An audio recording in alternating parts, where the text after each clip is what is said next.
hogaamiyaha xisbiga mucaaradka wadani Xirsi Cali Xaaji Xasan oo ka hadlay munaasabada ay xilalka kula wareegayeen taliyaha cusub ee ciidanka booliiska Soomaaliland iyo ku-xigeenkiisa ayaa munaasabadaasi ka sheegay in awoodda dalka ay gacanta ku hayaan saraakiil u sheegay inay ku abtirsadaan military.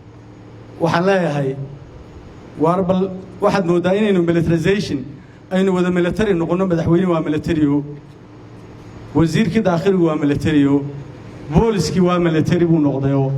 military markii hore military buu haayo halkaan saaxiibkii waxa taagan isna la geeyay military laga soo kaxeeyo la geeyay asluubto hadda wixii waa wada military.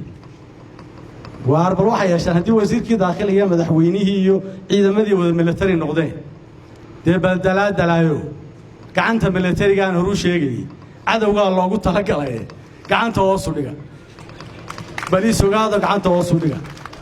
madaxweyne ku-xigeenka iyo Cabdidheerana waxa la oo idinka shicib beeshii joogay bal shicibka iyo kala ogaado faataxada waa akhriyo. balse arrintaasi waxa ka jawaabay wasiirka arrimaha gudaha Soomaaliland Maxamed Kaahin Axmed oo munaasabadaasi ku sugnaa isagoo tusaalayaal kala duwan u soo qaatay dalal uu sheegay inay soo maamuleen saraakiil ka soo jeeda military. isagoo arrintaasi ka hadlayna wuxuu yiri xilsi markuu hadartan military-ga u jeeday bala inta kale uu nagu toosinaya aniga iyo musabixi u jeeday. waxaan say isleeyahay waxa ka maqan taariikhda adduunka dawladnimo iyo historyga adduunka waxaan la yiraahdo political science-ka iyo international relations-ka iyo leadership-ka adduunyada ka soo baxay dadka shape gareeyay waa dadkii military-ga ahaa.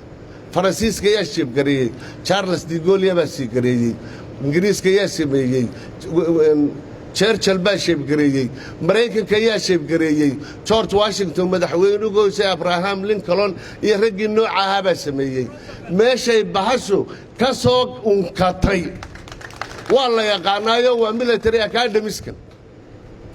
hase ahaatee beri baynu xantanayo inqilaabkii markuu dhacay iyo dawladdii dictatorka ahayd baynu xantanayo taana kuwii ka dagaalamay baanu annagu ahayn ee dadka u dagaalamay baanu annagu ahayn oo dhaawacyadeedu waxay leeyihiin way jirtaan. hadda iminkana ma gacan kululaanayno cidda maalin walba la hadal hayaana waa annaga oo wali may dhicin inay yaro Facebook-ga wax nagaga sheegay ina naga sheegtay inaanu maxkamadaha taagno. taasna may dhicin. waxaan leenahay oo garawsanayna nin kasta oo xil